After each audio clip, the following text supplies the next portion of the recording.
Okay, folks, it's time for a dramatic blog reading, this time going back to last year, barely, December 31st, New Year's Eve. Today, that blissful detachment threatens to overwhelm us again. Nuclear annihilation is in our midst. As we know, things are bad. The news is banned, and so is peace and revolution. As we know, this is not the world we were born into, and yet every day we forget today is unprecedented, let alone tomorrow. What world were we born into? Well, in 1982, we lived in the shadow of World War II, Hiroshima pre-Satoshi, and Hitler and Vietnam, and the sexual revolution and the drug war. The 80s had yet to happen. Also, the drug war was gearing up, doubling down on it. The 80s had yet to happen, and music had not been fully commodified. The Holocaust had shocked my grandmother and many others somewhat out of their racism and lazy, unthinking anti-Semitism, and shaken my grandfather, whose father might have been adopted from a Jewish family, out of his Christian faith. 1984 was still 2 years away. The end of history was imminent. Francis Fukuyama's sense. But what did it mean at school when the Berlin Wall fell? We struggled to understand. "Show us your papers, Mr. Golding," my atheist biology teacher joked to me, explaining that my Christian identity would not have convinced the Nazis. "Are we at war?" my mother asked me the day of 9/11, when I came home and told her to turn on the television. "I don't know," I replied. "I suppose I still don't." Depends on your definition.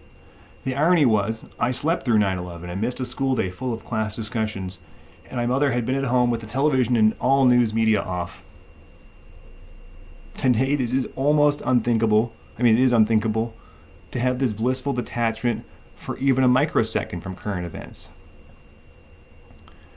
As the Kremlin later reminded the world, with Rachel Maddow as its mouthpiece, there is no peacetime and information war. And today, rather than detachment, we are only captured by rival meme bubbles if we do not self-defensively inform ourselves faster than the enemy can disinform us, or our peers.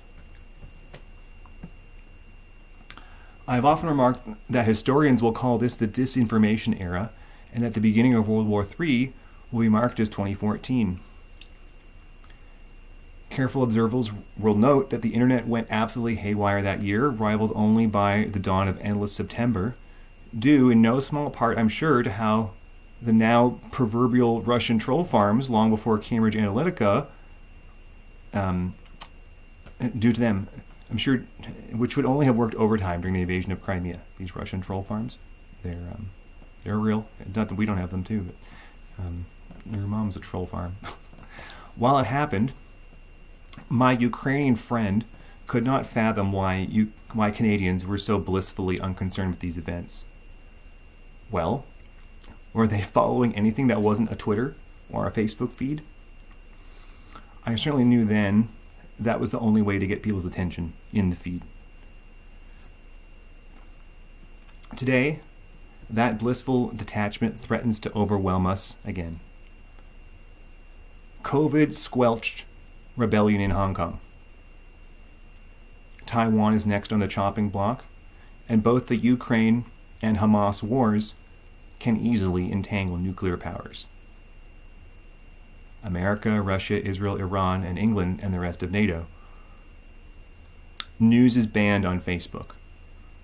Let me repeat that again. News is banned on Facebook. Pinch yourself. No, you're not in a dream. And no, you aren't doing anything about it.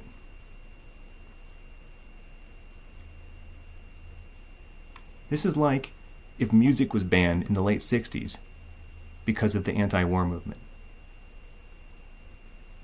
Money is banned in Canada. Let me repeat that again. Money is banned in Canada. Its fungibility is an illusion, since if spent on politically meaningful change, it is apprehended. And on Valentine's Day, that's what Christy Freeland and Justin did 2 years ago. Organizers of all kinds are made examples of, no matter the nobility of their aims. You must fight back, you personally, not me, or rather not just me or me alone, but every one of you. We disagree on the details as tribes, and we may be asleep in privilege a while longer yet, before disaster strikes us individually, but the truth is clear, and the writing is on the wall. Organizing is a moral imperative. Social organizing, political organizing, family organizing, creating new businesses and institutions. The distinctions are arbitrary, but the motivation is not. World war's only alternative is world peace. And the mythic oppositional force to giant authoritarian top-down powers who will print money for endless war is grassroots, bottom-up organizing. Racism exists on every street corner, and prejudice exists in every lazy mind skipping over a step in an argument, or skipping over even a single syllable in someone they should be listening to. To be a bad listener is a privilege only the smugly privileged can enjoy.